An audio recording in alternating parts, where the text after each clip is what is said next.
Chaque nuit est un rappel, que la vie est courte, que l'âme est fragile et que le cœur, souvent fatigué par ce monde, a besoin de revenir vers Allah. Avant que le sommeil n'emporte notre conscience, il y a des mots, des invocations que le prophète nous a transmis, des douas, simples en apparence, mais puissantes en essence. Les dire chaque soir, c'est comme déposer notre cœur dans les mains du tout miséricordieux. 1. Ô Allah, je me remets à toi. Elhumma aslamtu nafsi ilayka, ô Allah, je te soumets mon âme. Hadith rapporté par Al-Bukhari. Chaque nuit est une fin, et chaque nuit est une répétition du dernier souffle. Lorsque tu poses ta tête sur l'oreiller, rien ne garantit que tu la relèveras au matin.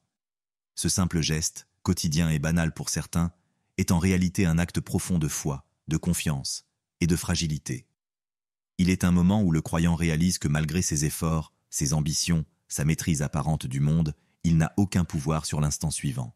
Et alors, il se tourne vers celui qui ne dort jamais, celui qui ne faillit jamais. Allah, le gardien du ciel et de la terre. Le prophète Muhammad Zis nous a enseigné cette doua. Ô Allah, je me remets à toi. C'est une déclaration d'abandon total, pas d'abandon par faiblesse, mais d'abandon par confiance. C'est dire, Ya Allah, j'ai fait ma part, j'ai marché, j'ai prié, j'ai espéré, et maintenant, je te laisse le reste. Ma vie, ma mort, mon réveil ou ma rencontre avec toi. Histoire inspirante, le jeune homme à l'hôpital. Il avait 23 ans, étudiant en médecine, passionné, plein de projets, jusqu'au jour où on lui a diagnostiqué un cancer foudroyant. En quelques mois, son monde s'est effondré. Pourtant, ce n'est pas le désespoir qu'il exprimait, mais une soumission étrange.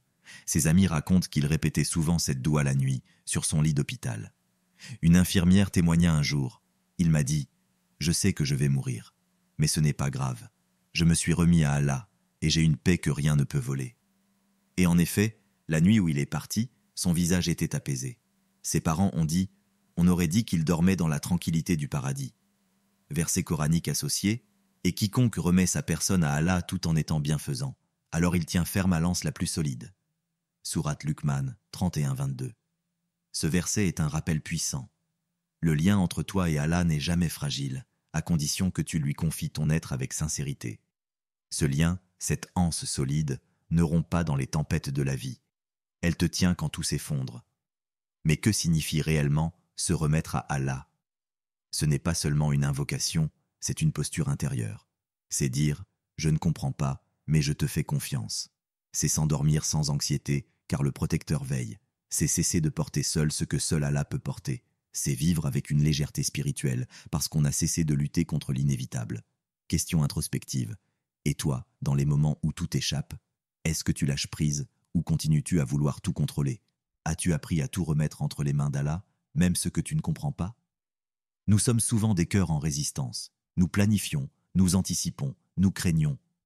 Mais Allah nous appelle à autre chose, à une confiance absolue, une soumission paisible, non forcée. Le prophète, l'homme le plus aimé d'Allah, lui-même faisait cette doua avant de dormir. Lui qui avait l'amour d'Allah garanti. Pourquoi ? Parce qu'il nous enseignait par l'exemple. Le cœur d'un croyant doit toujours revenir à son Seigneur, même dans les gestes les plus simples.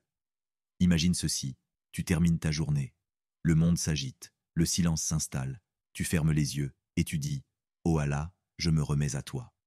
À ce moment précis, tu rends ton âme, pas à la mort, mais à l'amour divin. Tu ne t'endors pas dans la peur, mais dans la foi. Tu fais de ta dernière pensée un acte d'adoration. Et si tu ne te réveilles pas, alors ton dernier souffle aura été une invocation. Soumets-toi, non pas pour t'effacer, mais pour t'élever. Confie ton cœur, ton âme, ton sommeil à celui qui ne dort jamais, et chaque nuit deviendra une rencontre avec la paix. 2. Pardonne-moi, ô toi qui pardonnes tout. Allahumma ighfir li dhanbi kullahu, diqqahu wa jillahu, wa awwalahu wa akhirahu, wa alaniyatahu wa sirrahu. Ô Allah, pardonne-moi tous mes péchés, les moindres comme les plus grands, les premiers comme les derniers, ceux que j'ai commis en secret comme en public. Il y a des nuits où l'âme est lourde, des nuits où les fautes du passé frappent à la porte du cœur. On se tourne dans son lit, incapable de fuir les souvenirs. Ces paroles que l'on regrette, ces regards interdits, ces actes qu'on a tenté d'oublier. Mais Allah, lui, n'oublie pas. Et c'est précisément là que commence la beauté du pardon. Le prophète Ia, malgré sa perfection, demandait le pardon d'Allah plus de 70 fois par jour. Et toi, combien de fois as-tu demandé pardon en ressentant vraiment ce que tu dis ? Cette doua que le prophète nous a transmise, c'est une formule complète. Il ne demande pas pardon de manière vague. Il nomme les petits et les grands péchés, les anciens et les récents, ceux qu'on a faits en public et ceux qu'on cache, honteux même de nous-mêmes. C'est un retour total vers Allah, une confession intime, douce et profonde. Verset coranique. Dit « Ô mes serviteurs qui avaient commis des excès contre eux-mêmes, ne désespérez pas de la miséricorde d'Allah, car Allah pardonne tous les péchés. Oui, c'est lui le pardonneur, le tout miséricordieux. » Sourate Az-Zumar, 39-53. C'est l'un des versets les plus puissants du Coran. Une porte ouverte pour chaque pécheur, chaque âme blessée, chaque cœur fatigué. Ce verset n'est pas une condamnation, mais une étreinte. Allah ne dit pas « Pourquoi as-tu fauté ?» Zreniya, mais plutôt « Reviens, je suis là, je t'attends. » Histoire inspirante, la vieille femme du quartier. On l'appelait la discrète. Toujours vêtue de noir, peu bavarde. On savait qu'elle avait eu un passé difficile. Relations interdites, abandon de la prière, consommation d'alcool, rejet de la foi. Mais un jour, elle est entrée dans une mosquée. C'était la nuit du destin. Elle a entendu un verset, celui du pardon. Elle a fondu en larmes. Elle est restée assise, seule, jusqu'au Fajr. Puis elle a dit « J'ai traîné mes péchés pendant 40 ans, et Allah a accepté de me reprendre, en une nuit. » Depuis ce jour, chaque soir, avant de dormir, elle répète cette doua. Et elle dit souvent à ses petits-enfants « Ce n'est pas la grandeur de tes fautes qui compte, c'est la grandeur de celui qui te pardonne. » Question introspective. Combien de péchés portes-tu en silence? Et combien de nuits vas-tu encore attendre avant de demander pardon? Sincèrement. Il y a en chacun de nous une part que l'on cache aux autres. Une douleur, un secret, une faute qu'on n'a jamais osé avouer. Mais Allah, lui, voit tout et attend pourtant notre retour avec amour. Tu peux avoir trahi, menti, triché, péché. Mais le pardon d'Allah n'est jamais limité par la gravité de ta faute. Tu peux être éloigné toute ta vie. Mais un seul mot, un seul soupir peut tout effacer. Pourquoi le soir? Parce que la nuit est un miroir. Lorsque le bruit du monde s'éteint, on entend enfin la voix de notre conscience. C'est le moment idéal pour se reconnecter, pour nettoyer son cœur, pour revenir au début. Demander pardon avant de dormir, c'est comme effacer l'ardoise de la journée et poser sa tête en paix. La nuit est aussi le temps du retrait, de l'intimité, entre toi et Allah. Nul ne peut voir ton repentir, nul ne doit l'entendre, car c'est dans le silence que l'âme se purifie.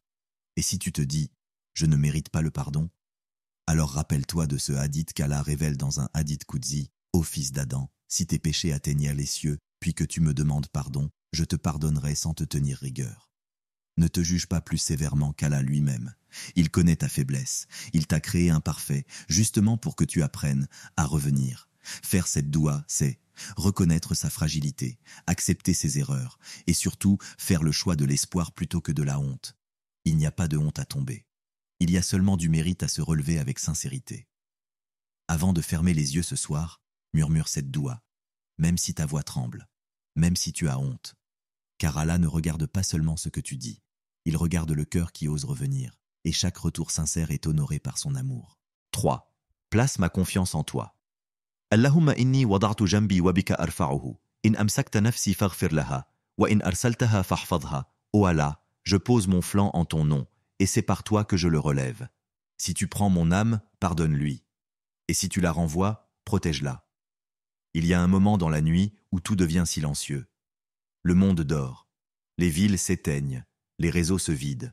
C'est là, dans ce vide sacré, que le croyant dit doucement « Ô Allah, je m'abandonne à toi. Si cette nuit est ma dernière, prends-moi avec ton pardon. Et si je me réveille demain, garde-moi sous ta protection. » Il n'y a rien de plus humble que ce geste. Tu poses ta tête et tu confies ton âme. Tu reconnais que tu n'as aucun contrôle sur ton propre souffle, ni sur ton cœur qui bat, ni sur la seconde qui suit. Et pourtant, tu dors paisiblement. Parce que tu sais que quelqu'un veille, même quand toi, tu ne peux plus. Verset du Coran. C'est Allah qui prend les âmes au moment de leur mort, et celles qui ne sont pas mortes, il les retient pendant leur sommeil. Puis il retient celles pour lesquelles il a décrété la mort et renvoie les autres jusqu'à un terme fixé. Sourate Az-Zumar, 39-42. Chaque nuit, Allah prend ton âme, il la garde ou la rend. Tu dors, sans même t'en rendre compte, tu frôles la mort, et pourtant, tu te réveilles. Respire à nouveau, ouvre les yeux, sans jamais remercier celui qui a décidé de te redonner la vie. Cette doua est donc une reconnaissance intime, une gratitude silencieuse envers Allah. Tu dis Si tu veux m'appeler à toi cette nuit, je suis prêt, avec ton pardon. Si tu veux que je me réveille, alors enveloppe-moi de ta protection. » Histoire inspirante, le père de famille anxieux. C'était un père comme tant d'autres. 4 enfants, un petit emploi, des dettes, des maladies dans la famille. Chaque nuit, il tournait dans son lit, incapable de dormir. L'angoisse du lendemain l'étouffait. Jusqu'au jour où, à la mosquée, un vieil homme lui a dit « Tu veux dormir en paix ? Alors confie tes nuits à celui qui ne dort jamais. » Il lui a enseigné cette doua. Le père l'a récitée cette nuit-là, et il a pleuré, seul, dans le noir. Ce n'était pas une pleurnicherie de faiblesse, mais le soulagement d'un homme qui a enfin compris qu'il n'est pas seul à porter ses fardeaux. Il dit aujourd'hui « Depuis que je la dis chaque soir, mes nuits ne sont plus des champs de bataille. Elles sont des ponts vers Allah. » Question introspective. Et toi, que poses-tu chaque soir sur ton oreiller? Tes peurs, tes soucis, tes attentes, ou ta confiance en Allah, le digne de confiance? Combien d'entre nous dorment chaque nuit le cœur serré, épuisés par des soucis qu'ils ne peuvent même pas résoudre? Combien posent leur tête en pensant « Et si je perds mon travail demain? Et si je tombe malade? Et si je n'arrive jamais à m'en sortir ?» Mais le croyant apprend une chose essentielle. On ne dort pas pour fuir ses problèmes. On dort pour les confier à celui qui peut tous les résoudre. Dormir en paix, c'est un acte de foi. Quand tu dis cette doua, tu affirmes que ta vie ne t'appartient pas. Tu acceptes que ton souffle dépend d'Allah et que le matin, s'il revient, est un cadeau. Ce n'est plus une routine. Ce n'est plus un simple sommeil. C'est une retraite vers Dieu, un retour à l'unicité, une déclaration d'amour spirituel. Et si tu te réveilles demain, dis-toi que tu es ressuscité d'une petite mort. Allah t'a jugé digne de voir un jour de plus. Pas pour t'épuiser, pas pour t'inquiéter, mais pour continuer à grandir, à prier, à te rapprocher de lui. Chaque réveil est un nouveau départ. Chaque matin est une nouvelle chance. Et chaque nuit peut être la dernière. Faire cette doua, c'est se libérer de l'illusion du contrôle. Dormir sans peur, car Allah veille. Accepter la mort, sans crainte, parce qu'on l'a remise entre les mains du tout miséricordieux. Pose ton flanc avec confiance. Ferme les yeux avec paix. Si cette nuit est ta dernière, que ton dernier souffle soit une doua. Et si demain t'est accordé, alors vis-le comme une seconde chance.